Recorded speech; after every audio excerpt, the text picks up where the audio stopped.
promoted by the sexual expression of their love. So that's important because this is a feeling where the fulfillment is basically can be understand by expression of love. You know how you express your love.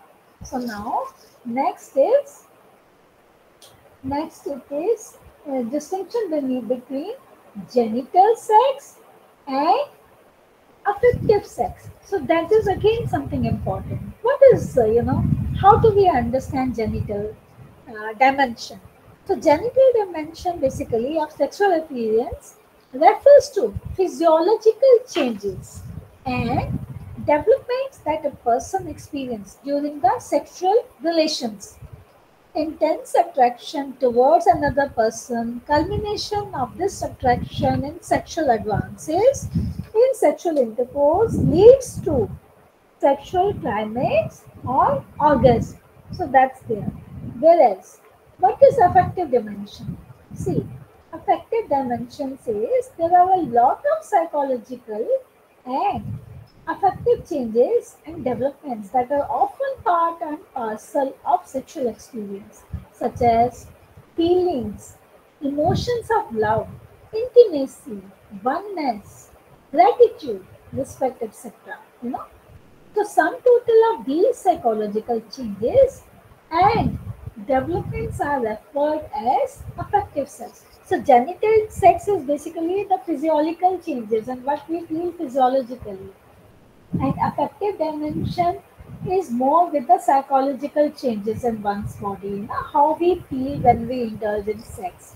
So that's important. So in the light of this basic distinction between genital sex and affective sex, one can try to understand the basic structure of human sexual fulfillment. So, any genital experience, physiological experience of sexuality that takes place outside the context of affectivity is likely to lead to aversion. So, moral of the story is clear. Love and love alone is the ambience which makes sexuality becomes fulfilling and meaningful for human beings. So this is how it has been explained in a very beautiful manner because this affective dimension is something that makes us understand the true meaning of sex, in the right way. So next, this is multi-motivation in sexual behavior. So when we say this, so there are other motivations that drive a man and a woman or a boy and a girl to relate to each other sexually. For this, there is one example that is hatred. Sex can be powerful weapon of expression of hatred towards another person. And for this, the example is given as a rape. See, for rape, one can understand that in many times, if you hate a person, it is being observed and seen. You may have also come across through your sources or through somebody that rape is something. That is a kind of a feeling of hatred. You just rape a person, and in many circumstances, you kill that person. You murder that person whom you have raped. The other example could be that at the time of war, you know, in war generally the men are being murdered and women are raped. That is a general scenario, as a kind of a hatred example of that. So there is another motivation which is very common in sexual behavior, inferiority complex. So that is a boy who's not sure of his masculinity may try to prove in place and out of place that he is masculine. Part of that effort may be establishing sexual relation with the girl not because of his concern and love for the girl, but to prove his point. The same can hold good for a girl. A girl who's not sure of her femininity or attractiveness may try to prove in place and out of place that she is feminine. So that is also sometimes we observe that sometimes this inferiority complex can lead to different kind of a situation, that can lead, a male, a boy can have a different expression of that, and a female can have a different way of putting it and showing how she feels about it. So this is what we have studied here. Next is difference between attraction and love. This is something again very important. What do we understand by that? See, we have seen that love or affectivity is the only valid motivation which can make sexuality become meaningful and satisfying to human beings. So, they seem to be confused between two realities that may look alike but are not the same. Do these two realities are liking and loving? See, now here we will try to understand what is the meaning of liking and loving, how we can differentiate between them. You know, so to like a person means to feel attracted to that person, to feel at home and relaxed with that person. When you like a person, you are attracted to that person. This is an instinctive reaction. In one nervous system, we can identify one system as the autonomic nervous system. See, this is the term, this is in bracket, it is written as ANS. So, this has been explained with this term, autonomic nervous system. Liking is under the control of this nervous system. So the conclusion is that we have no control over how much we like a person, for how long we like that person, and how intensely we like that person. So that's important. So liking is something that has a very different kind of a meaning. Now, on the other hand, when you say loving, so loving is under the control of the other nervous system. What is this nervous system called? This is called central nervous system. See, for liking we use the autonomic nervous system, but for loving we use the central nervous system, CNS in bracket, in short form it is called. So basically, the CNS enables us to be in charge of voluntary activities in our life. It does not mean that when we love someone, we love that person with our nervous system. We love that person with our body and soul. So this is the main difference. See, love is mainly dominating by or mainly explained by that when we love a person, we love with our body and soul. This is how it has been explained. So love is basically, strictly speaking, not of conditions, but of the persons.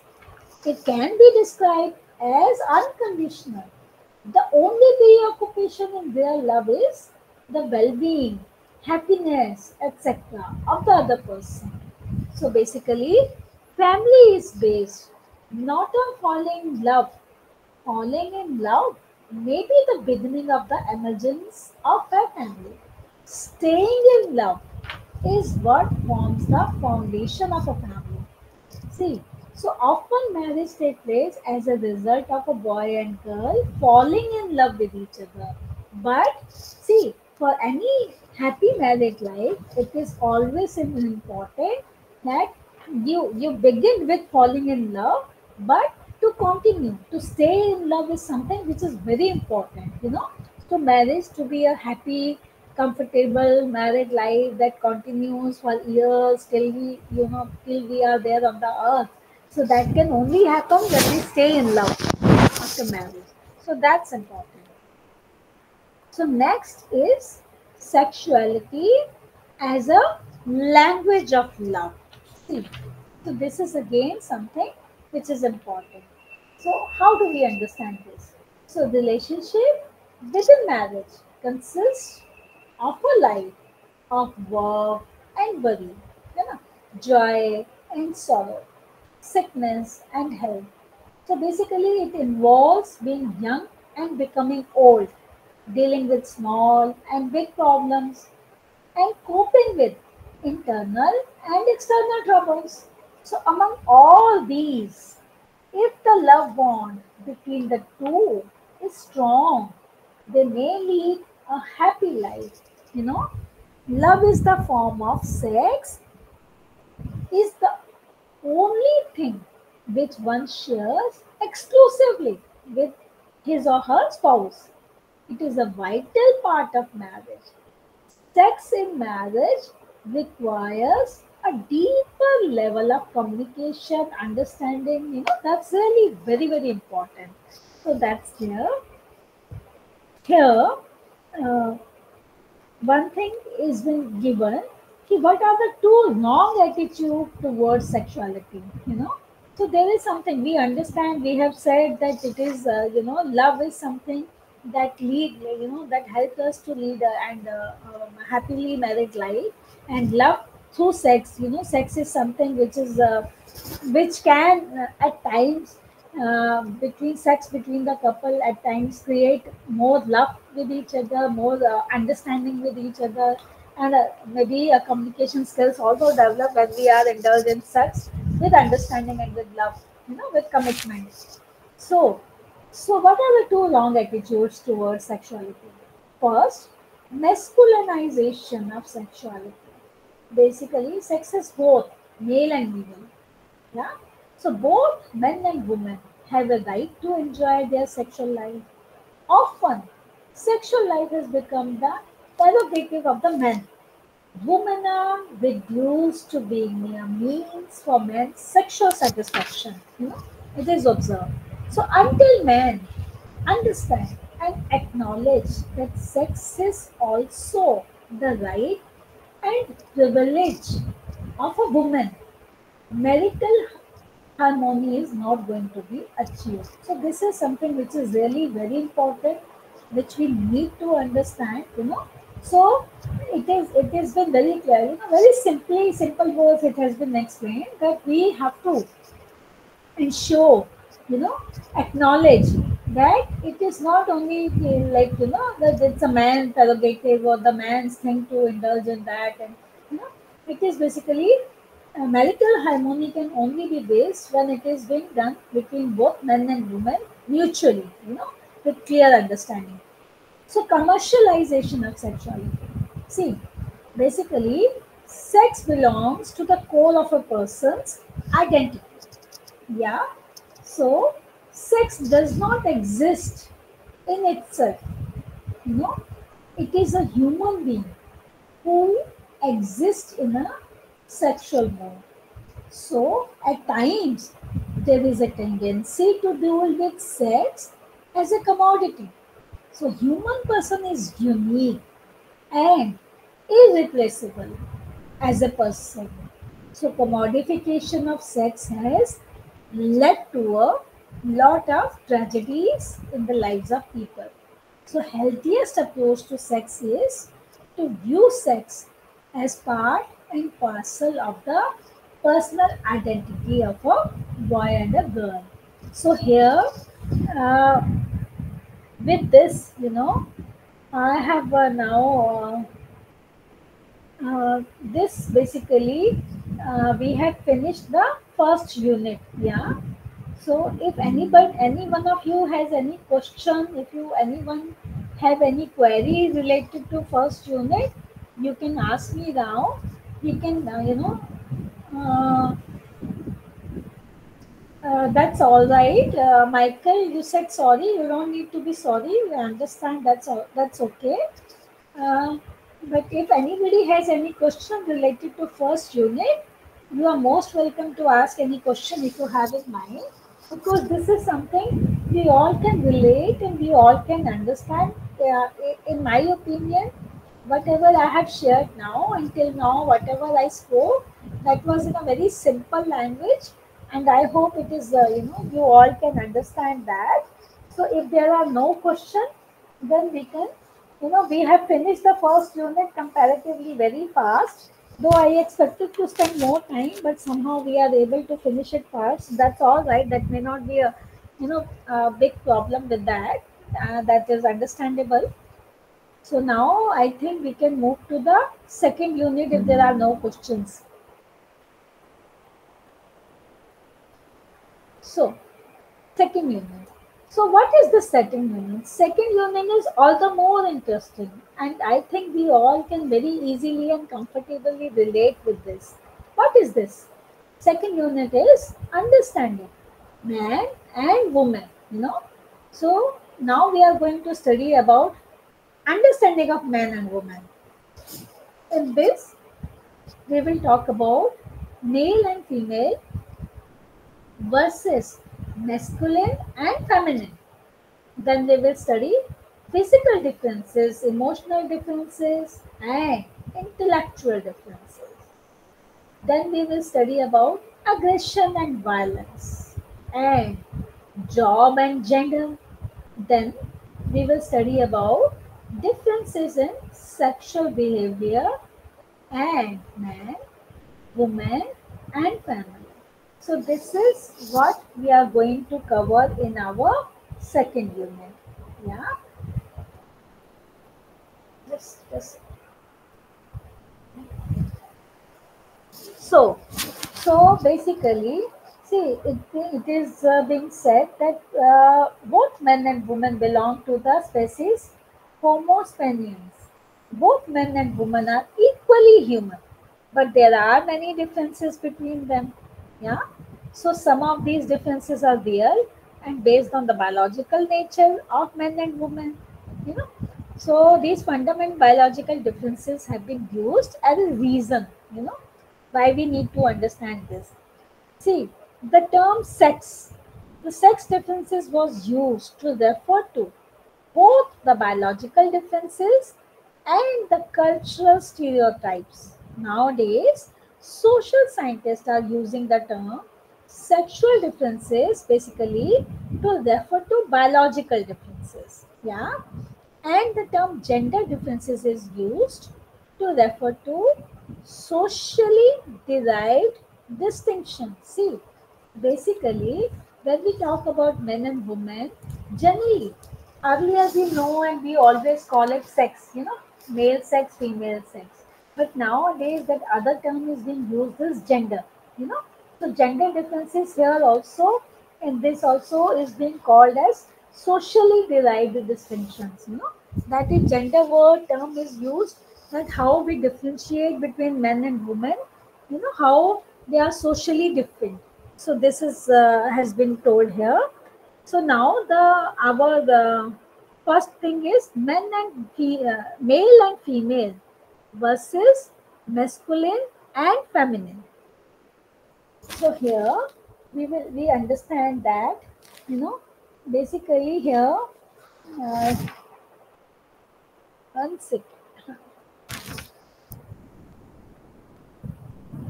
Yeah. So it says genital sex, that is sexual organs, al- can be altered through surgery, though the genetic sex, the sex chromosomes remain the same. So here they have given an example that through surgery and hormone treatment, a man may be made to look like a woman, but his sex chromosomes will remain XY. I think we all know this, and maybe many of you may not be aware of this. That for female have X hormones, and male has X and Y chromosomes. Yeah, so male has X chromosomes and female has male. Sorry, I think I'm sorry. Basically, the female has X chromosomes and male body has X and Y chromosomes. So that's why they are trying to explain here that even, sometimes the males, sometimes the man, it may be a very rare where the man goes for the surgery. He may look like a woman, but his sex chromosomes will remain same as XY. So that has been explained here. So there are some universal stereotypes about men and women. Men are, for example, thought to be physically tougher, you know, more aggressive, more rational, better able to handle sex without love, and more likely to be successful at work by virtue of their greater will to win. Women, on the other hand, are held to be more emotional and unpredictable, interested in people rather than ideas, and too suggestible and dependent. So this is basically a very, a deep meaning that has been explained about men and a woman. Now it talks about physical differences. See, so the physical differences is the first thing here is prenatal. So what we understand by prenatal? See, the sex chromosome. See, there are 23 pairs of chromosomes, to fertilize a egg. So, and the 23rd pair is known as the sex chromosome. You know, uh, so as I said, 23 pairs of chromosomes to fertilize the eggs, and 23rd pair is known as sex chromosome. And this chromosome determines the sex of the person. In the pair, X chromosome comes always from the female, as I said earlier, from the female, and the other X or Y chromosomes come from the male. So, if the chromosome supplied by the male is X, the baby is going to be a girl, and if it is Y, it is going to be a boy. I think many of us are probably aware of this. If some of you do not know this, we can easily understand how a male child or a female child is born in a family. You know, we generally there is a feeling. Generally, there is a trend to feel that it is a fault of a female. A woman, if a girl child or a male, if a girl child is born, or if a male child is born again, you know but basically, whether it is a girl child born or it is a male child born, it depends from the chromosome that comes from a man. So that is important for we all to understand at this stage. Then then it talks about process of sexual differentiation. So there are some very rare cases of exceptions to the normal process of sexual differentiation in the fetus. So in a very rare case, it has been seen that a female fetus produces too much of the male sex hormones. So this anomaly occurs after the internal procreative organs have developed, but just the external organs have been formed. These children are born with ambiguous external sexual organs. So this is important because it is really the female fetus, how and what is being produced, that really makes a difference. So this anomaly basically occurs, you know, after the internal procreative organs have developed, but just the external sexual organs have been formed. I'm repeating this instance. These children are born with ambiguous external sexual organs. So when a child is genetically female and has female internal organs and external male organs, it is likely to be raised as a boy. So it has been found that at puberty, if this child is given extra male hormones, it develops a male characteristics like a deep voice and facial bodily hair. So as an adult, he may be able to enjoy a successful sex life. So it really depends. It has been very easily, in a very simple words, has been explained how you know this internal organs and external male organs can make a difference in the life of a child who is born, and how he grows. When the child grows, and how he can be using a specific male for her organs, as a male person or as a female person. So that is a thing which has been explained here. So now, so it talks about physical differences at birth. So what are the physical differences at birth? So physical differences what we observe at the time of birth are both boys and girls are very similar. Generally it is seen. Until puberty, average girl is slightly shorter than the average boy. You know, Boys have significantly longer forearms related to the length of their body. Girls, you know, index finger is usually longer than the finger next to the little finger. So girls reach puberty up to 2 years before boys.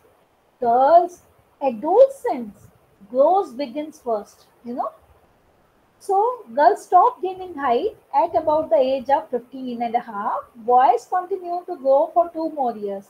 It is a general observation, a general feeling that girls gain their height till they are 14 or 15 and boys still gain their height till they are 17 or 18. It is a general observation. Even I remember in my childhood also when I was going in years and when I have a daughter, when my daughter was going, so I could make out that till what age generally my daughter could gain her height and when her height gain was stopped. So this is a general feeling. So by 14, the period when the average girl is taller than the average boys come to an end. Girls tend to be slightly lighter than boys when they are born, you know, equal to them by the age of 8, heavier by the age of 9 or 10. So average girl continues to be heavier until the end of her growth spurt at about 14 and a half years. Girls are born with slightly more fat in their bodies than boys. During the adolescent growth spurt, the rate at which boys gain body fat slow down while the girl continues to accumulate fat steadily, especially on their torso or trunk. So at birth, boys go faster than girls, but this difference is reversed between the age of about 7 months and 4 years. So this is what we have learned about the physical differences at the time of birth, from birth to the first few years.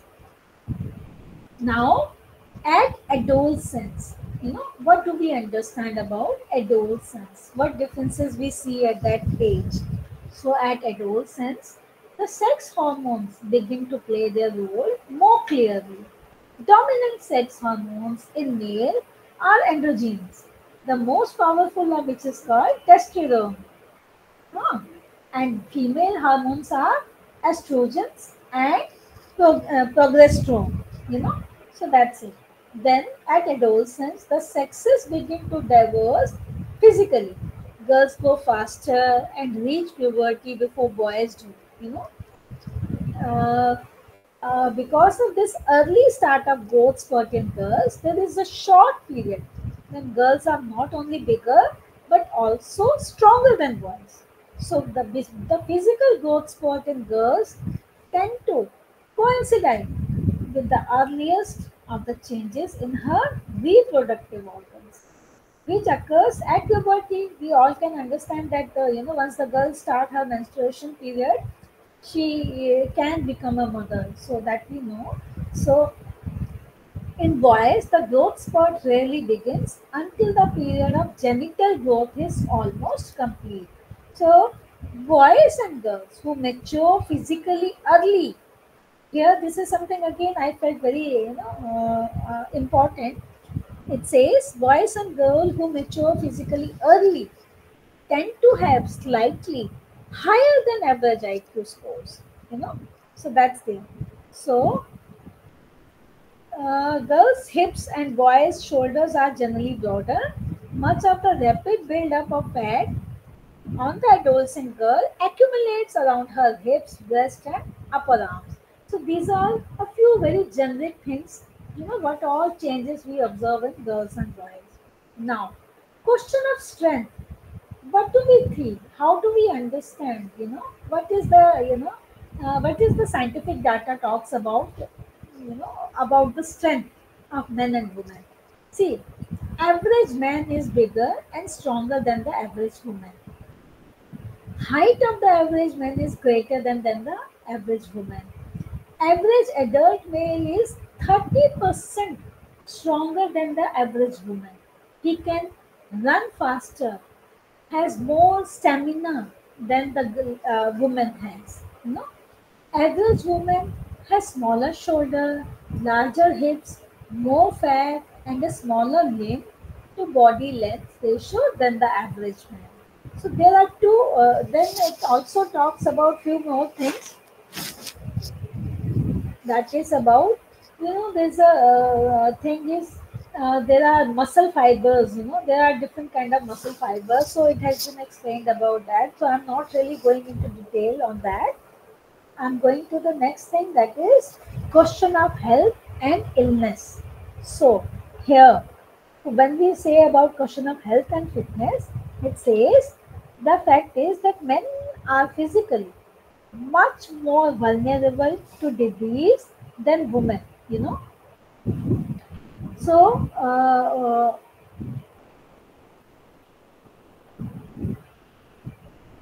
yeah. So it says a newborn boy is more likely than a girl to die before he is 1 year old. It is generally observed, when we see the malnutrition and the death rate of children, it is observed that male children before 1 year half age die more in numbers.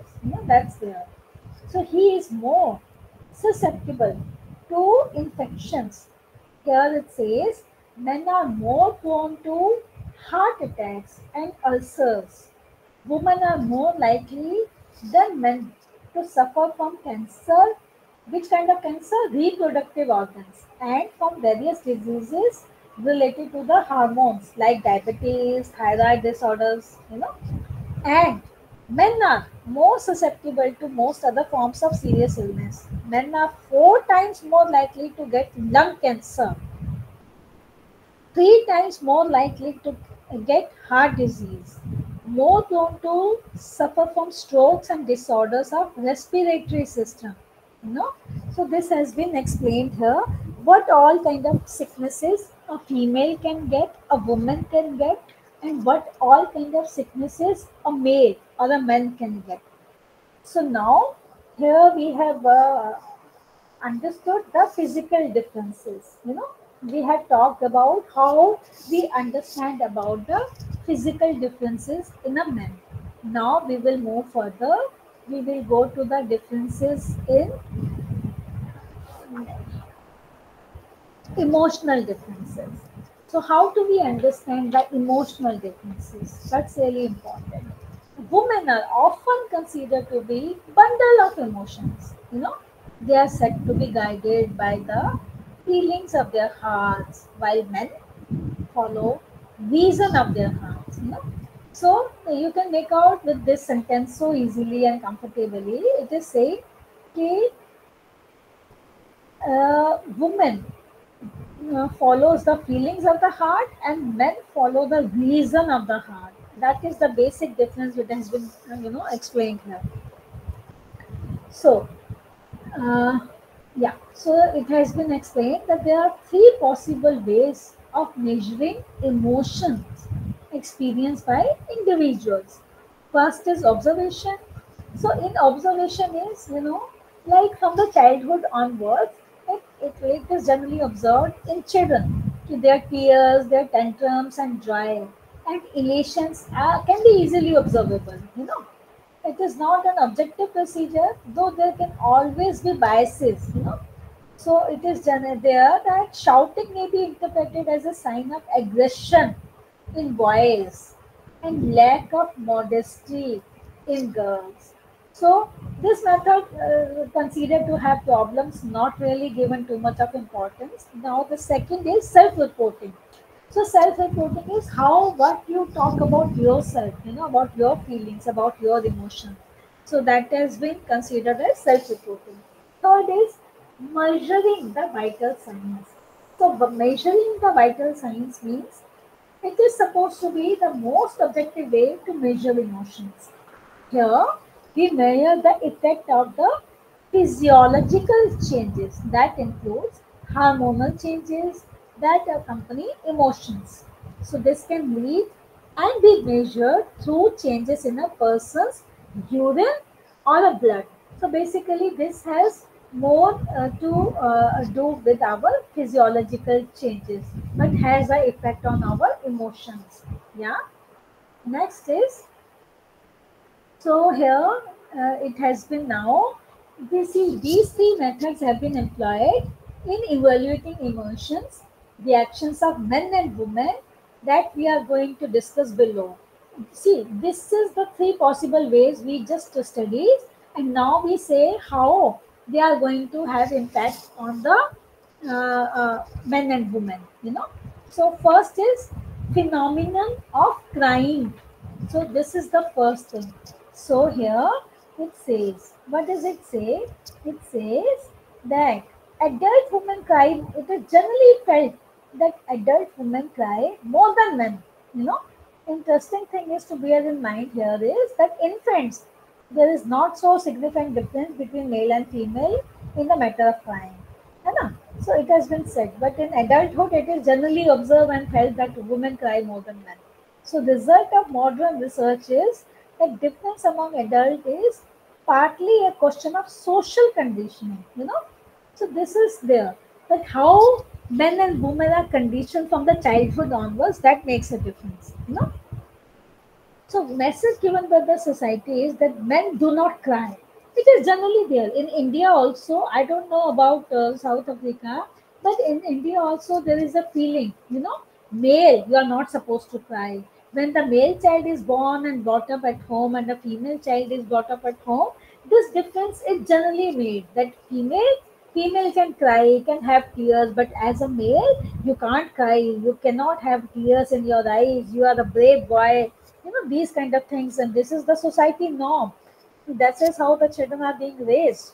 So this kind of a thing is there. Next is anxiety and fear. See here, women emerge as more anxious, moody, and emotional than men.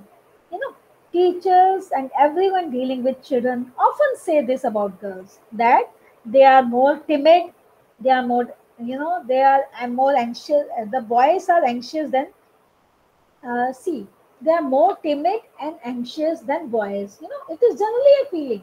If it is a female child and when they are going to school, the teachers can say this kind of a sentence that girls are kind of, they are very scared. They are, they are kind of very timid and not easily to take a decision. This kind of a things are there for the girls. So here, the fact seems to be that girls are trained to be fearful and emotional. So it is being observed that every psychiatrist and psychologist are often victims of this social stereotype. They often see and observe this kind of emotions in women. So it is generally there, that has been seen. I don't, maybe you can also relate this, how it is happening in your society, in your, countries, wherever you people are living. What I have just said, if you people can relate with it, so you may be able to feel all the more comfortable after, uh, going through this thing. So now menstrual cycle and emotion. So we all are adults in the class. So another statement is that women are emotional victims of their monthly cycles. So basically, this is a kind of a belief that, uh, you know, basically it says that women are at their happiest and more self-confident in mid-cycle of the time of ovulation, but they became tense, unstable, and depressed in the week before and during menstruation. So this is, that about this, it has been explained about the menstrual cycle, but generally, if the menstrual cycle, a week before the cycle or during the menstrual period, there is a possibility they are unstable and depressed. But if it is a middle, if the, like, if it is a 28-day cycle, and if you are between the cycle in the week of 14 to 21 days time, so that may be the time that is considered to be more, it's a period which is more for evolution also. So that considered to be where the woman may be the more happiest. So this is a general observation, and how maybe it can be linked with the biological growth of the woman, when they are having their menstrual cycles. So this is there. Then it says, there is a explanation that that there is an emotional difference between a man and a woman in the action of sex hormones. seems to be unwarranted. School of Psychology suggested that children take on a gender role without any outside assistance because of the biological difference between the sexes, especially because of sexual differences. So this is being observed. So is the conclusion here has been given as difference in the emotional reaction of men and women must mostly be the result of the traditional sex role stereotypes. Conforming rigidly to these stereotypes restricts our ability to cope with certain important areas of life and makes us vulnerable to breakdown of different kinds. So this can lead to this kind of a issue. Next is androgynous personality. So what do we understand by androgynous personality? Here, androgynous means like it means having both characteristics of a male and a female. So it has been explained here. The fact is that men and women belong to the same species and they cannot pretend to be so different that they cannot understand each other. So it has been again said that men are from Mars and women are from Venus. So this is something even I read it for the first time. I'm not really even aware of this. That it has been written here that men are from Mars and women are from Venus. So there is a little bit of a man in every woman and little bit of a woman in every man. You know. So within every man there is a reflection of a woman, and within every woman there is a reflection of a man. So this has been told because it is there. See, though we are born as male or a female, but we can have the characteristics of a opposite sex also. So it has been explained here. So now the next is intellectual differences. So what do we understand here by intellectual differences? You know, so intellectual differences here is, it says, there is basically a widespread belief that men are more intelligent than women. If one examines the history of humankind, it is very clear that it is men who made more valid and extensive intellectual contribution. So this is something which has been said like that. Now it says average man's brain weigh 4 ounces more than that of the average woman. 4 ounces. Huh? But the reason for this is that he is generally heavier than she is. Extra ounces of men's brain come from supporting tissues rather than of thinking material in the brain. So size of the brain has nothing actually to do with the intelligence, but it has been said like that. Yeah.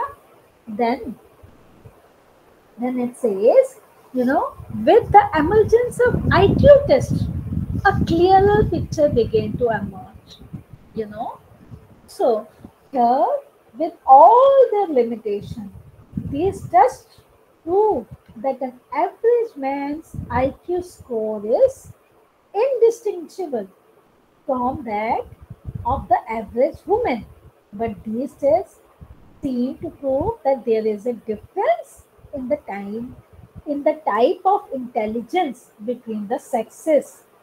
It further says, women tend to get slightly higher score than men on a verbal IQ. You know, that part of the intelligence test that deals with the one's language ability. So it is basically considered verbal IQ is considered with the language ability, how you speak and talk with adults and all.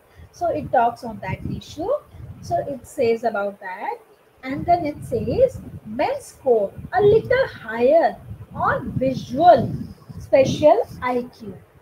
So it differentiates that woman has more verbal IQ kind of a thing, and a male has more on a visual spatial IQ.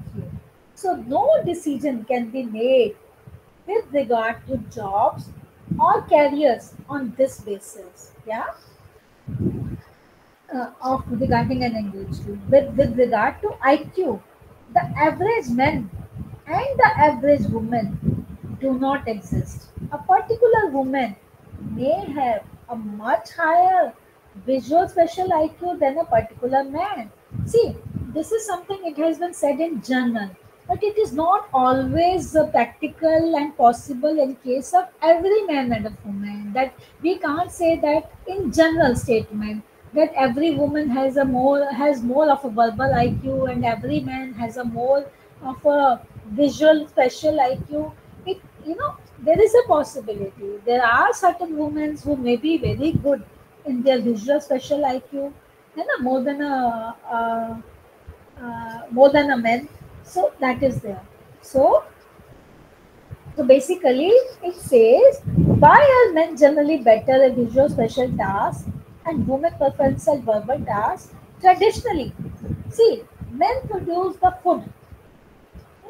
Men produce the food while women produce and rear the children. Generally, this is something which is very common, which is there everywhere. That man produces food, but woman produces children and raises children and brings up their children. So that's the reason. Yeah. So these different assignments call for different skills. Therefore, men and women might have developed different intellectual aptitude. So this has been explained here clearly. Here it says difference between men and women in intellectual abilities seem to be the result of how their brains were exercised down the ages. It could be further remedied through training, है ना? Centuries of association, certain attitudes and skill to a sex might have helped that particular sex to advance in those abilities and skills and neglecting the other attitudes and skills. So that's it. That is something. So I hope we have understood by now the intellectual differences, the physical differences, and emotional differences. How we can understand the scores, of men and women at all the three phases, all the three different phases. Now, here it talks about aggression and violence. So, aggression basically, what is aggression? You know, so basically, aggression can be described as an unprovoked attack intended to cause injury, physical or mental. This is basically related to aggression. So, when there is a physical or a mental injury that calls to aggression. And violence is often seen as masculine way of reaching to the difficulties and frustrations. So feminine way is supposed to be more passive. It is generally considered the women are, for aggression and violence, woman is considered to be more passive player, not as a active player. So aggression and violence is considered more with men in a general sense. Yeah. So the different types of conditioning or learning experiences of men and women also play their role in promoting the natural aggressiveness in men. Yeah. So there is nothing so immutable in nature and society. However, that hampers a man's ability to socialize and control his aggressiveness and his ability to live together with other peacefully. So that's there about aggression and violence.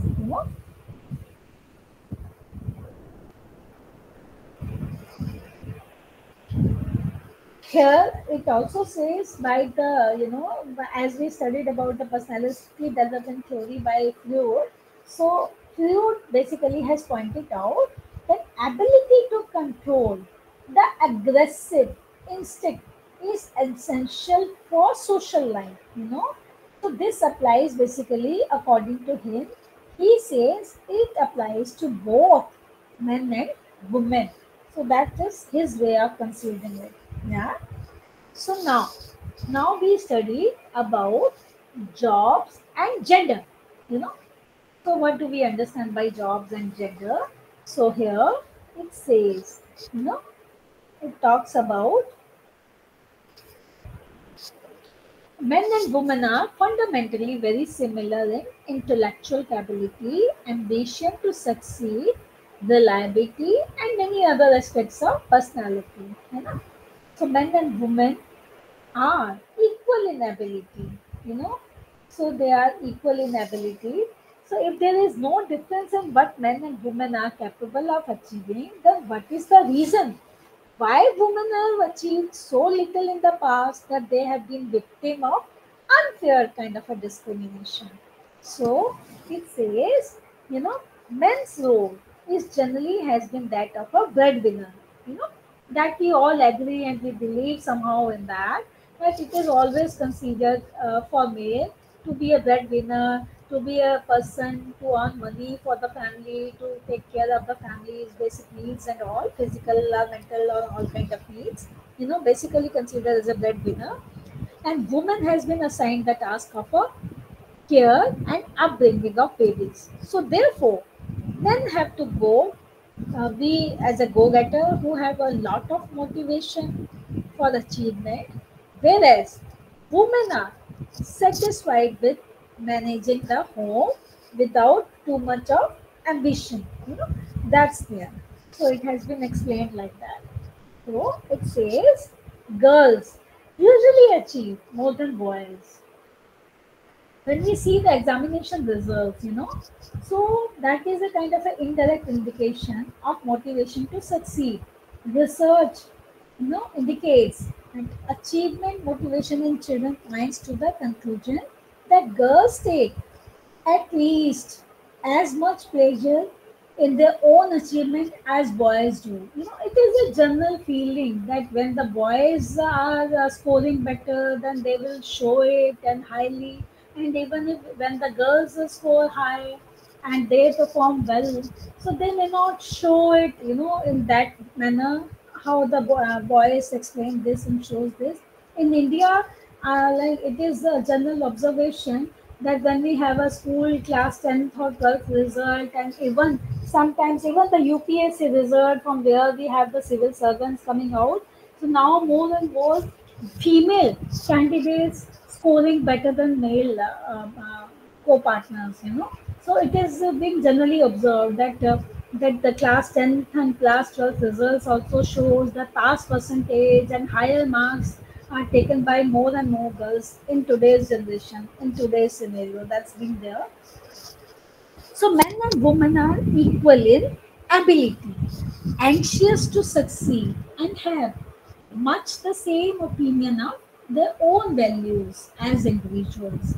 So here it has been explained, people who believe that they are controlled by some external forces in everything they do are called externalizers. You know, that means they have an external locus of control.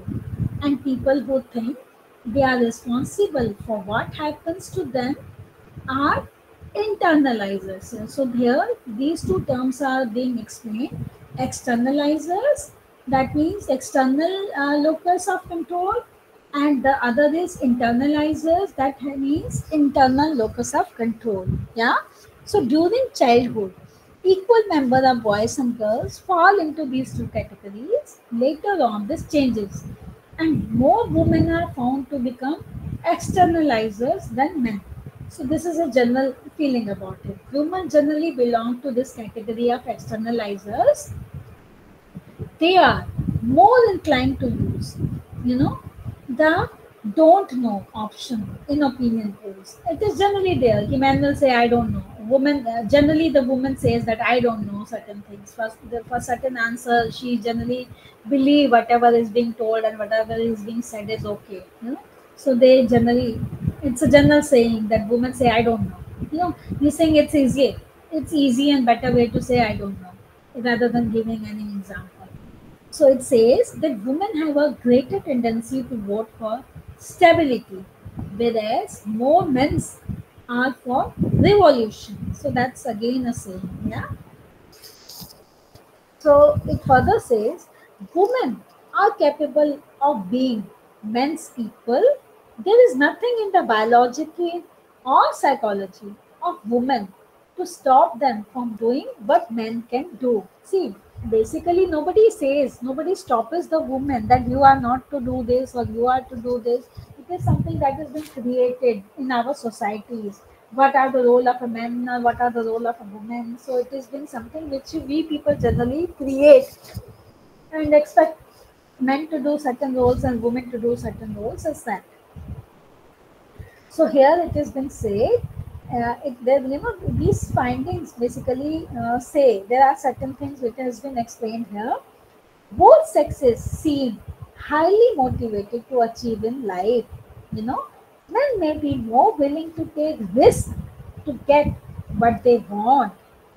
When we talk about it further says, men and women have equally high opinions of themselves as individuals. It's there. Women tend to think less well of their sex as a role. Men do tend to be more optimistic than women that they are going to succeed at a task. More men believe that they are in control of their destinies. When it comes to destiny, they feel, men generally feel that they can control their destiny. They don't have to depend on anybody else. They believe in that kind of a thing. Next is here, I think.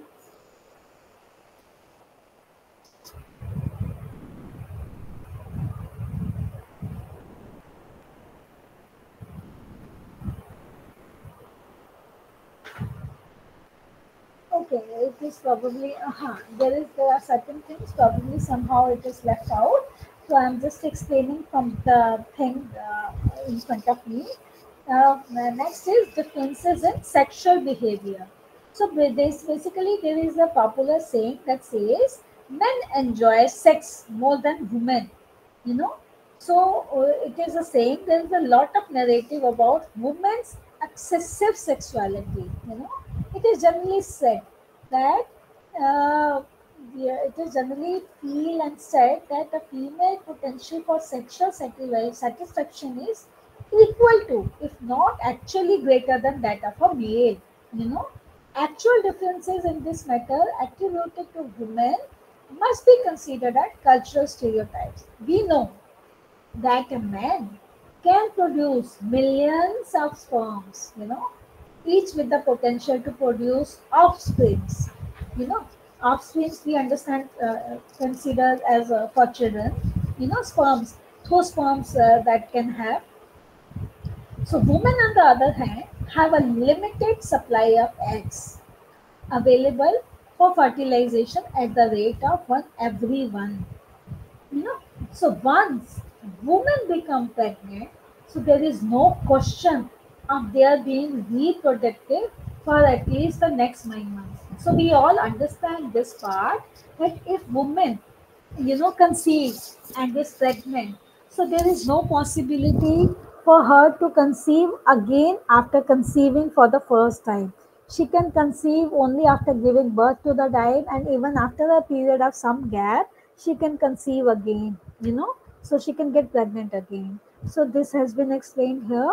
So it is further said, hormonal changes do affect the sexual behavior of some people.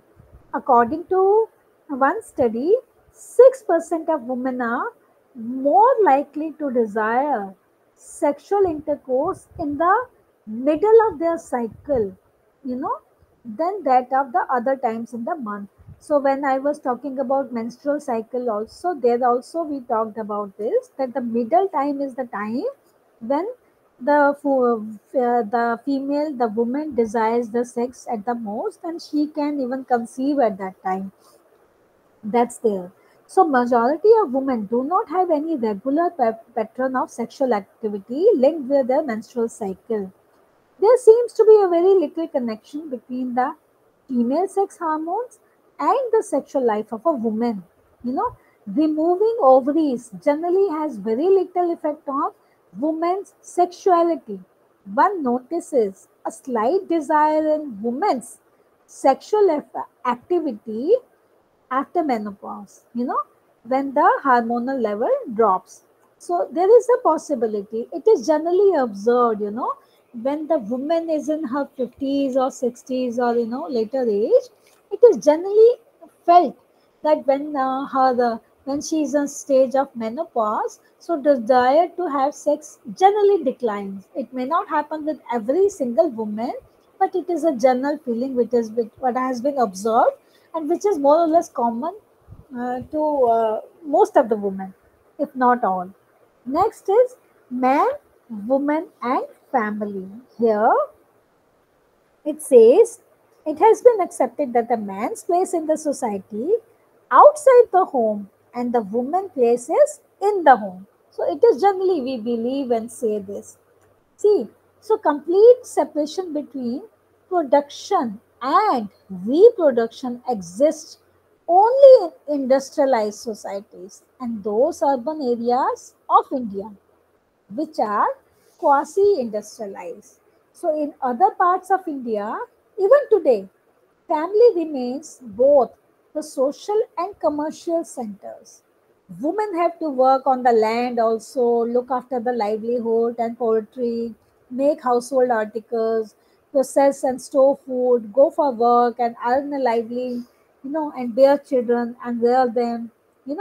Adult women restricted to home has never been the rule for working class women in India, basically who start working even before they reach puberty and continue to work even after they become grandmother. So it is generally saying, women have to do multitasking. They have to work at home also. They are going in the field also. They are seeing the poultry also. All those kind of things. So even children are employed in work in many places in spite of legal sanctions against child labor. So child labor is generally not permitted more or less in every country, everywhere. So but at most of the places and then especially in India, in rural areas it is observed. Even the young, even the very small child also helps his father and mother in the farming, for the farming job or for any other kind of a household work. So it's a kind of a child labor.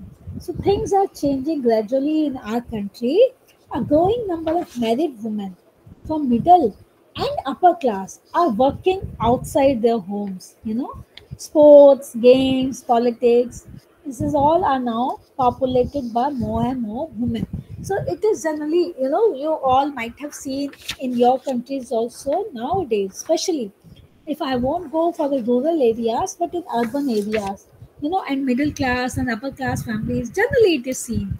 So women are not sitting at home and not only, sitting to rear children, to take care of the children, to first of all give birth anyway, that is a job of a woman only, but to raise children, to take care of children and just looking after the grandparents or the in-laws at home, but they are going out to work also. So this is what we have generally seen.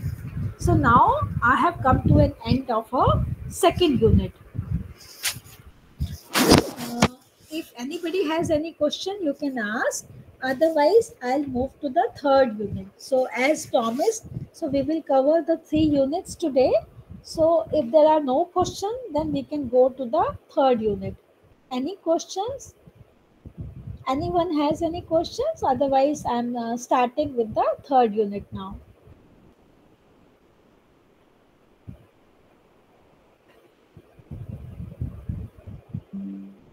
So it says here sexual health, education, concept and objectives. So here we are going to talk about concept and objectives about sexual health education. So here we are going to study rationale behind the introduction of sexual health education. Then we'll talk about conceptual framework of sexual health education. And afterwards, we will talk about broad and specific objectives behind sexual health education.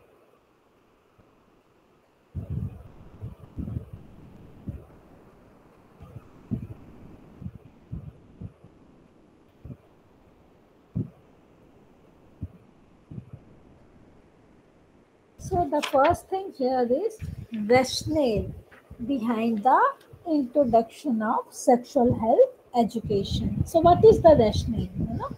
Why it has been thought about sexual health education? See, so it says program of action, that is, in short, it is called POA, adopted by the International Conference on Population and Development. Identifies certain specific needs of young people.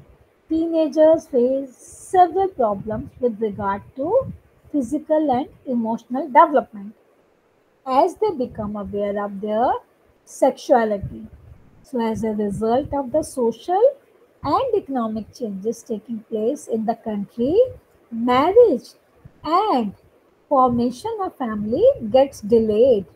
So, practice of early marriage lead young girls to early motherhood. In fact, there is an increased risk of high maternity, mortality, and high level of morbidity and mortality for their children. So, this is something uh, that has been uh, talked about. Just 1 minute. Yeah. So, here it says basically, it talks about rationale behind the introduction of sexual health education. So here it says India is a nation of young people. So what do we understand by that? So it says the age between 15 to 19 years are the ones known to have great emotional upheavals and require careful nurturing. It is estimated in India. India has a population of 200 million adolescents. So some of them are already married, and especially young girls. Many of them become irresponsible parents, and the rest wait for their marriage. Tragically, if the sexually transmitted diseases like gonorrhea, syphilis, and drug intake are most prominent among them. Though everybody claims that they know everything about themselves, the fact is that ignorance about their own body is widespread. It is generally felt that we know about our body, we know what is right and wrong for us, we understand. So, this is something, you all can imagine what is the adolescent population in your country as per this figure, as per this book may be a slightly older when it was being made. So it talks about 200 million adolescents, in India. So it is a huge number, you know. So it is observed that the girls get married in a very young age in India. As we said yesterday, also we talked about that the girls' marriage age in India is 18 and for boys it is 21. But it is observed many times that though the girls get married before 18, though there is an act, Child Marriage and Prohibition Act in India, and it is supposed to be applicable everywhere in India. But as you know, the Muslim law permits the child to get married when she enters the puberty. So there are dilemmas, there are different states and different confusion about this aspect. Anyway, so we will slowly study several things related to this. Next is, sex health education provides guidance about one's own body. So young people of today may want to seek guidance, but they do not know where to get it. So their present attitude will determine their future growth and even their usefulness as a member of a society. So it is generally observed, na? Like, the young age, the adolescents, sometimes they are not sure from where do they get information, who is the right person to guide. Yesterday also when I was talking to you, when we were discussing, I was sharing about this part that sometimes, especially the adolescent age, the children are generally confused that who's the right person to guide them. So sometimes the peer group or sometimes the teachers. So it really depends who is the right person to give them the right information. So all that makes a difference. So next is life cycle. So what do we understand here?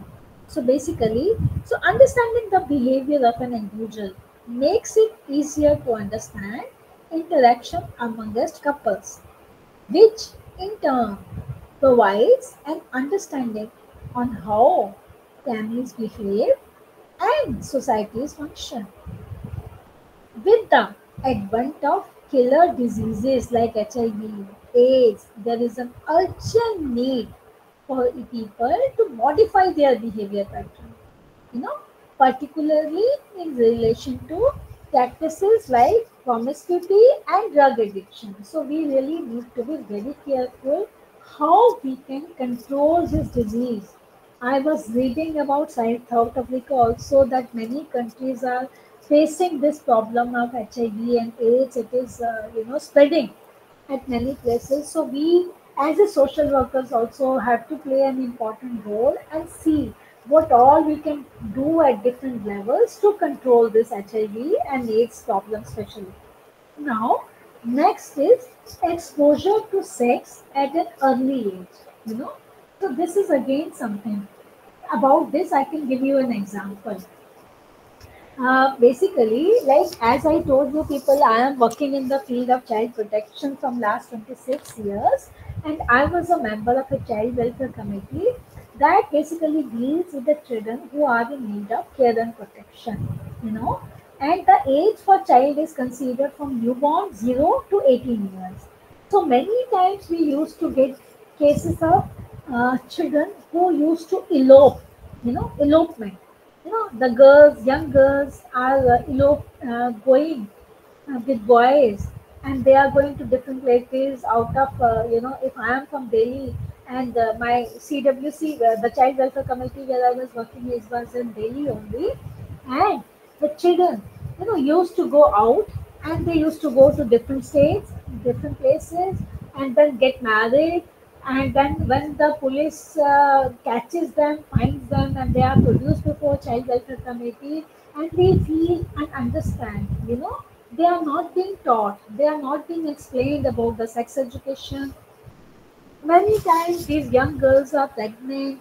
Even you won't believe, even the girl at the age of 13, 14 also get pregnant because there is no sex education. There is nobody who can tell her what is right and wrong. You know, whether to start a family at such a young age is has some meaning.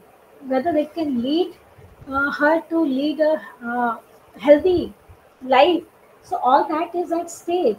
So for that matter, it is very important. This lifestyle education makes a difference. How and what all we make our children understand about different things. So this exposure to sex at an early age. So this is what I was telling you that how this makes a difference. That I gave you an example how I have seen so many girls or boys getting married. According to their rituals, getting married in temples, and just by following very simple rituals and doing that and staying together, and that pregnancies in early age lead to different kind of issues and medical problems even for the child who's been given birth. So all those kind of problems are being there. Then next is rapid social change. So what do we understand by rapid social change? So for this, it says rigid standards and moral codes are there. So there are a number of restrictions of free communication interaction between members of the opposite sex. But today, on account of rapid urbanization and prevalence of market economy, the age-old tradition of joint family and extended family system is breaking.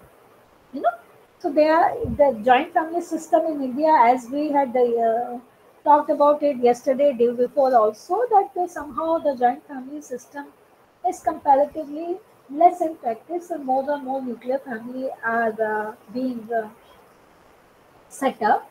So as a result, the support and guidance to young people from responsible adult members like grandparents is no more available. Because if there are no joint family system, there are no elders at home, and parents are busy with their official or with their, whatever work they are into, and they don't have time to give to their children. So the education, the knowledge what the children can learn from their grandparents or from their elders at home, so that part is somehow missing. So for this, they have to look forward to outside agency, which can provide them information regarding delicate topics like sex or sex-related issues. So that's there, you know. So that is important. Then we have, huh. So next we have is conceptual framework of sexual health education. So what do we understand by this? You know, so sexual health education basically is an educational program designed to provide learners with adequate and accurate knowledge about human sexuality in its biological, psychological, socio-cultural, and moral dimensions. It basically focused largely on the individual, on self-awareness, personal relationships, human sexual development, reproduction, and sexual behavior. So, human sexuality is the goal of sex education. So, that is important. Yeah. So, what are the concerns? What do you think? What concerns you have for this? So basically, it is usually a thing for the young people to become concerned about their physical appearance. Some may feel, you know, some may feel they are too tall or too short in comparison to their friends. Some other may tend to think that they are unattractive or awkward. Because of that, they may not find acceptance among the peer group. Adults and girls who matures early may feel self conscious because her breasts are comparatively larger, than those of her friends in the same age group. Similarly, adults and girls who mature late may become self conscious for the opposite reason. So, a late maturity adolescent boy may find difficult in making friends. So this can happen to both boys and girls if they feel their maturity level is not same to their counterparts. They are maturing early or they are maturing late. So that can have a negative impact on their overall growth. So that is a major area of concern. You know. So concerns basically that exist among young people about their speed of growth and appearance is a very common phenomenon. It is true that anything that makes them feel different may upset them. Teenagers do feel very concerned if the shape and size of their body parts are not in consonance with their image of an ideal man or a woman.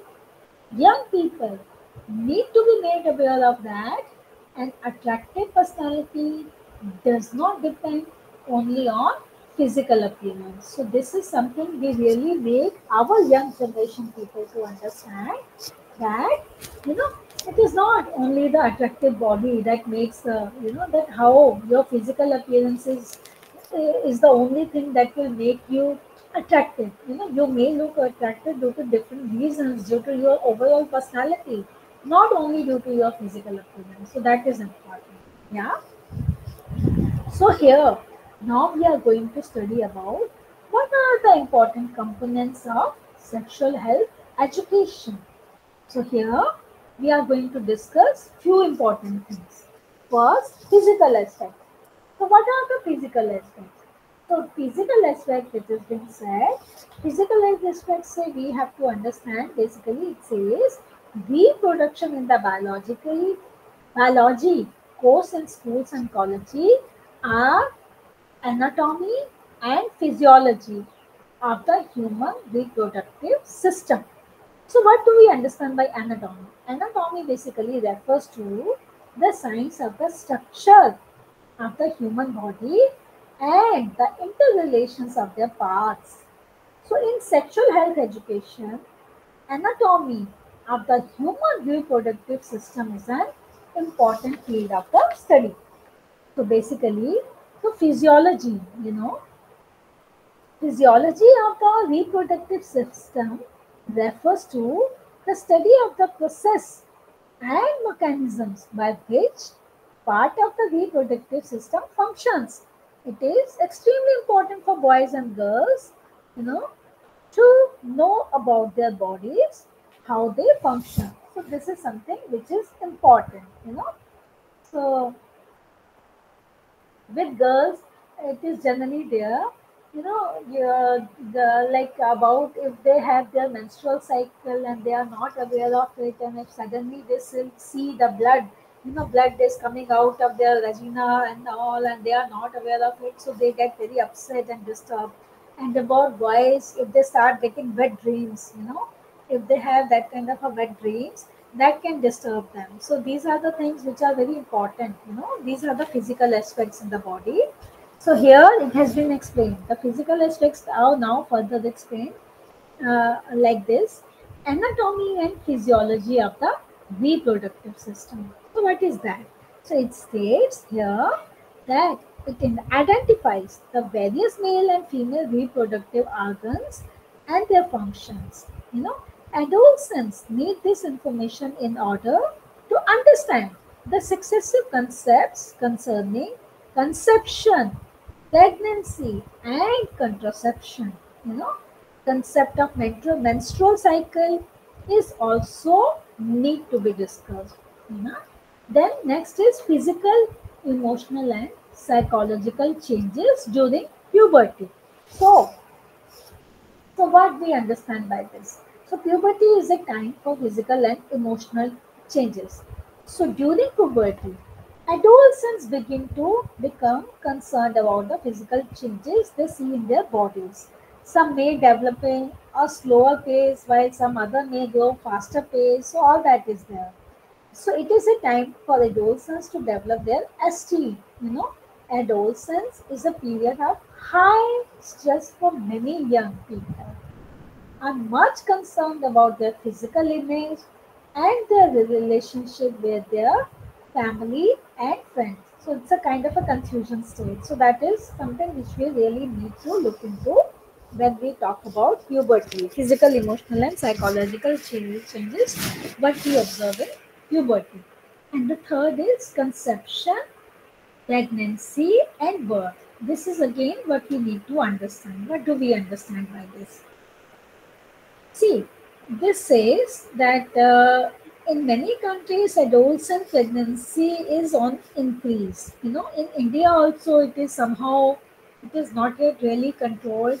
Adolescent pregnancy is on a higher rate. So, in several countries in Asia, early marriage is very common.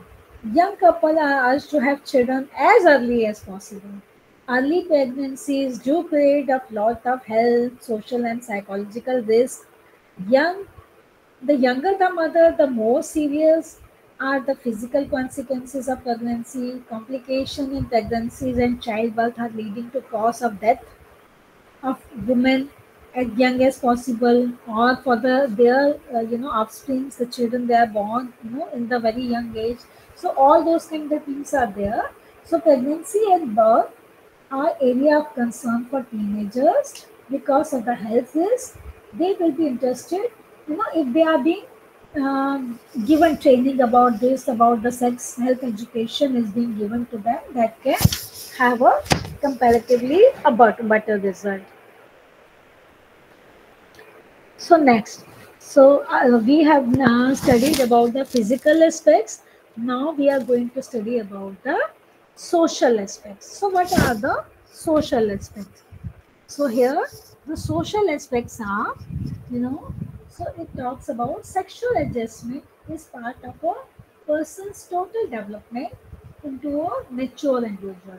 So sexual maturity helps to bring out what is best, most generous, and most constructive in an individual's life.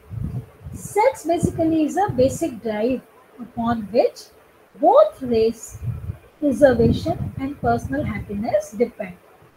So now it has been given. There are few stages that has been explained here. First is sex drive or sexual feeling in childhood and adolescence. So it says sexual attitudes are formed from early childhood, although sexual urges and emotions do not become apparent until the age of puberty. During this period, many changes occur among young boys and girls. In May, puberty begins with the appearance of you know nocturnal emissions, the kind of wet dreams. And about this time, a young man begins to experience a distinct sexual urge that is associated with his genitals. This heightened sexual excitability is likely to lead to masturbation. This is observed, and many of you may have also experienced that masturbation, because in generally in adolescence age, the boys do masturbation because they have these wet dreams, and they find it difficult to express it to anybody, and they indulge in masturbation. So, the sexual drive of young women, on the other hand, is less genital specific, and she tends to associate sex with romantic situations. So, that's there, that has been explained. Next is emotional development. So, what do we understand by emotional development here? Basically, it is a period. This teenage is a period of great excitement and emotional turbulence. Physical changes take place among people during this period that results in a sudden upsurge of sexual feelings. Increase in hormones can arouse sexual thoughts and excitement. So, due to the social control, such interests are not expressed in reality, and this leads to them to a daydreaming during this teenage period, and they generally, the boys have wet dreams. That is very common. So emotional stress at times is a common phenomenon during adolescence due to changes take place with their bodies. So hormonal imbalance can cause irritation, restlessness, and tension. So all these kind of things are observed. So next is personal identity. What do we understand? What is personal identity? So personal identity means that during adolescence, every child tries to establish his or her own identity. The establishment of identity is a gradual process. It is possible that the physical and psychological changes take place during the teenage period that can interfere with the process of establishing personal identity. However, as they grow into adulthood, they normally develop a strong sense of personal identity. That's clear. Next here is social relationship. So, what do we understand by social relationship? So, social relationship, growth and development of social relationship of young people is by and large centered around their interaction with siblings, parents, peer groups, and members of the opposite sex. Earlier experience of social relationship usually centered around home. However, as young people enter into their teens, physical and emotional development which takes place in them is marked by changes in the pattern of interpersonal relationships. Parents continue to have control over teenage children and provide them protection and guidance. So this can lead to different kind of experiences. So that's there. Then you have premarital sex and teenage pregnancies.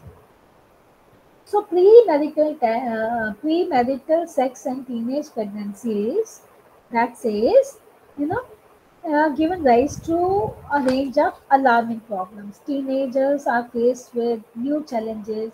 Sexual activities has become more overt among the youth and society in general. Girls and boys are reaching sexual maturity at the early age.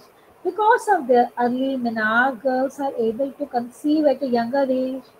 As sexual intercourse among adolescents in some countries become very common, teenage pregnancies are on the increase. So this has been explained again because we are kind of repeating certain things, again and again in a different set. So teenage pregnancies, pose many problems. So many societies, pregnancy out of the wedlock is a taboo. You know, we generally do not like if a girl is not married and if she is pregnant, so that is considered as a taboo. So strong social pressures may lead to illegal abortions and may also provoke the woman to commit suicide. That can also, we all can relate with this. So illegitimate children may face the problem of social and legal discrimination as well as economic hardship. So if marriage is forced on a mother, there is high probability of marriage failure. So that is another problem, So premarital sex and teenage pregnancies have different kind of reactions to that, you know. So the first part we studied about physical aspect, then we studied about social aspect, and now the third is the C part is sex roles. So what do we understand by sex roles? So sex roles is vital to achieve one of the objective of sexual health education. Basically, it enables the youth to understand and cope with changes in their own lives. So that's important. It says breaking down of traditional social structures and changing role of men and women as a result of social changes. One such example. Studies on sex role stereotypes indicate that men and women generally hold stereotype of the typical characteristics of males and females. Males and females are logically dominant, independent, unemotional, aggressive, while women are sensitive, emotional, nurturing, and are somewhat dependent and submissive. So that kind of things are being observed. So it basically says here, huh, so the next here is gender roles. What do we understand by gender roles? So gender role basically is derived from the French word genre, that meaning sex. So sex refers to binary division between a male and a female in terms of physical features, chromosomes, hormones, and secondary sexual characteristics. So gender refers to those characteristics of male and female that are shaped by social factors. So that's here. So difference between male and females are derived from three sources. First is biology, second is roles that men and women traditionally play in society, and third is belief and opinions prevalent in the society. So gender-based roles basically assignment by society to male and females. That is there in every society. So that gender roles are being marked.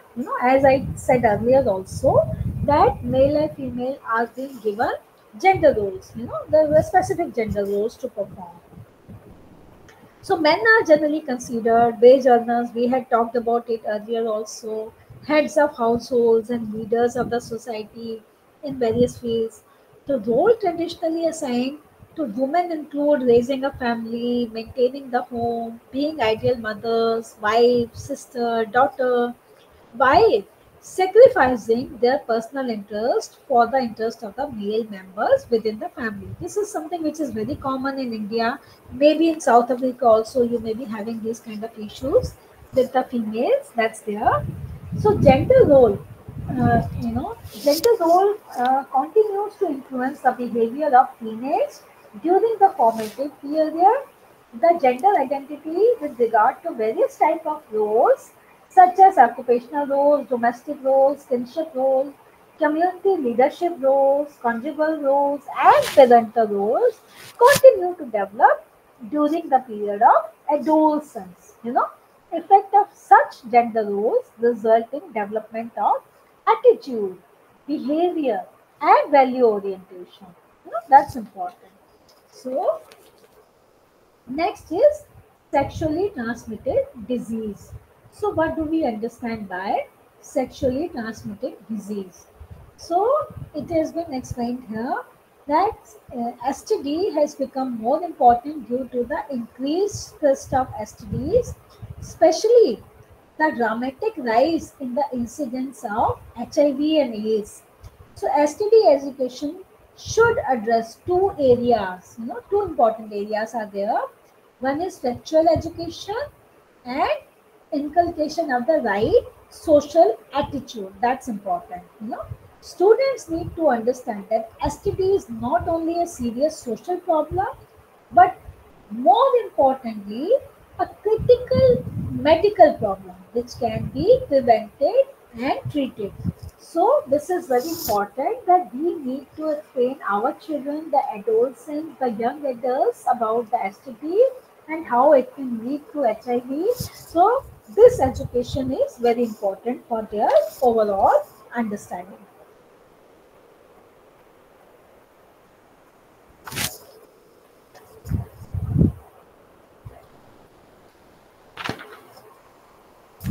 One,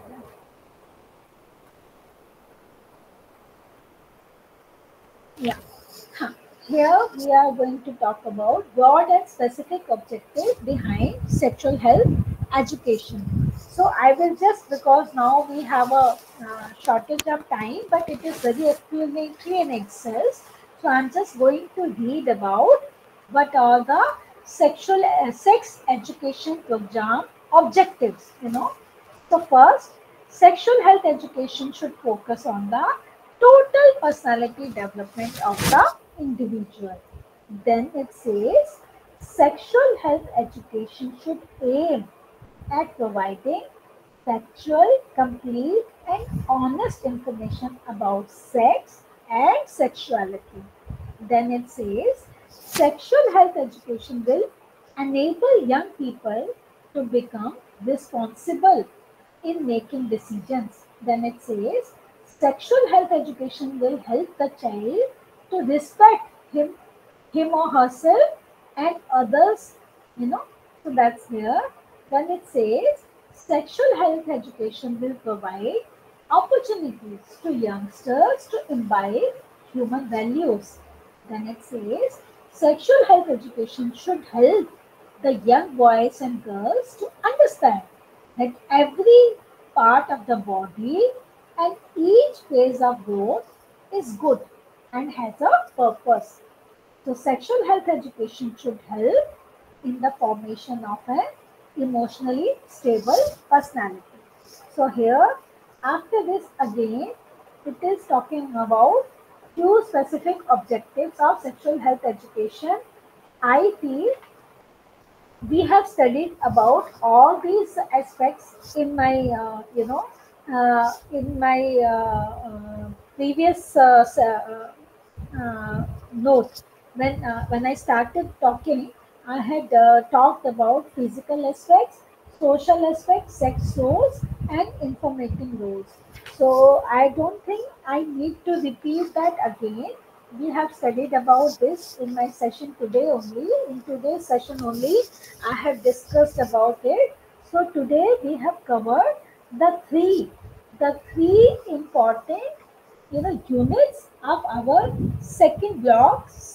This is sexual health education, and tomorrow there is one unit left from this block, that is a sexual health education and role of home, school, and media.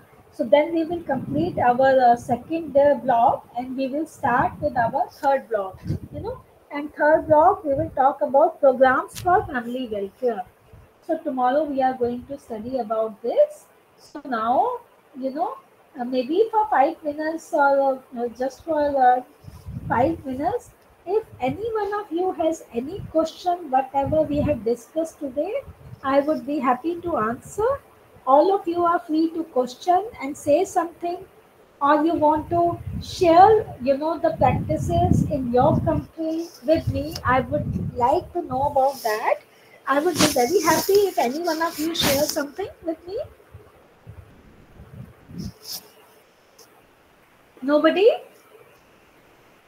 Acha, can anybody say that when I had taken the class of the BSW first year course, whether you people have attended that? Because in my first, that was the BSW, I think that was the course was 122, what I had taken with you people in the first year. And I encountered few questions from your side, but today is my third class and I wonder there are no questions. Is there any issue with my way of explaining things? Or you feel it is too simple, you don't need to ask any questions? So please share whatever is your views about it. Anybody, you all are free to share whatever you feel with me. I would be very happy if any one of you say something to me. Anyone?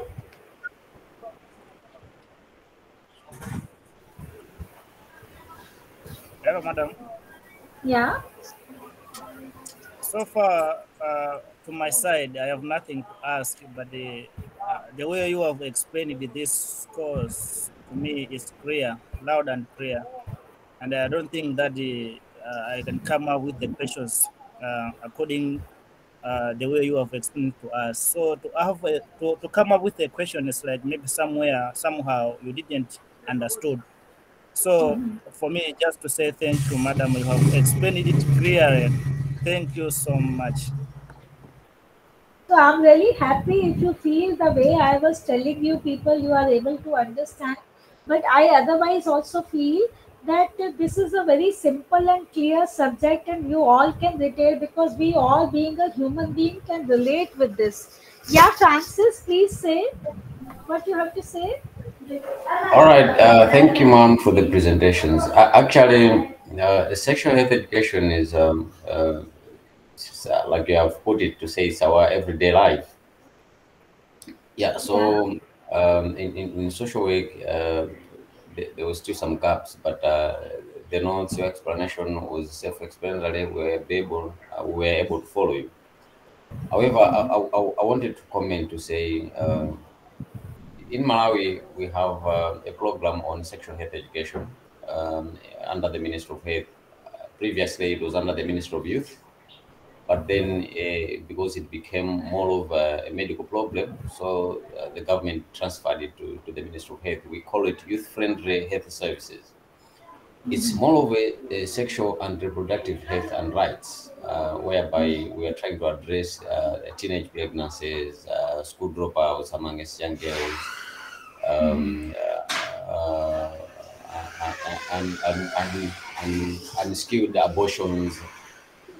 We had a lot yeah, to, yes, to address. So it's really a good program which has helped our country and young people around to reduce yeah, teenage pregnancies and to prevent unskilled abortions or unsafe abortions. It has also helped parents to start talking sexual issues with their children. yeah, yeah. That's very important because Yes, this is what we are also trying, especially in government school setup, that yeah, there is actually one act, that is the Protection of Children from Sexual Offences Act, that yeah, focuses on children below 18 years of age. So I am, taking many sessions with people living in communities, and I have started going to government schools to talk on this issue with the teachers also. Even teachers need to understand what to do and how to relate this to the children, what all are there which they need to understand. So this sex education, what I personally feel, this subject is so simple. In a way, this is a very simple subject, but there are so many things. When I was reading this for you people, even I felt there are certain things which are new to me in a certain way, that we never thought in that way to study it. So there are certain things which may help you when you plan to practice social work as a profession, even in your country. It will help you how to address these issues. So I think when you study on your own with this presentation, it may help you to perform well in your life. So I think that's all for today. If there are no questions, then we can close. Or if anybody has to say anything else, I would be happy to hear you people. No? I think we are good, mom. Thank you for the presentation and thank you for the day. Yeah. So It was thank you nice all of listening. you. For me also, it is a nice experience to be in touch with you know, and to guide you whatever possible from my side. I'll be happy to do that. So thank you all and bye for the day. Yeah. Have a Thank good you, day. ma. Have a good day. Bye. Thank Yeah. you, Thank mom. Thank you. Have Thank a you. you. nice weekend, ma. Yeah. Bye. Bye. Bye. Bye, mom.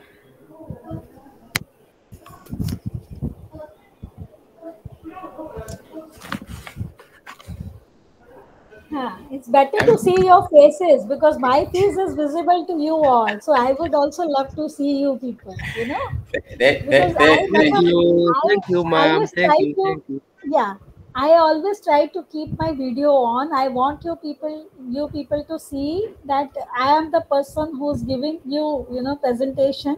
So you should be able to see me. So I'm happy to see your faces. It's nice to see you all.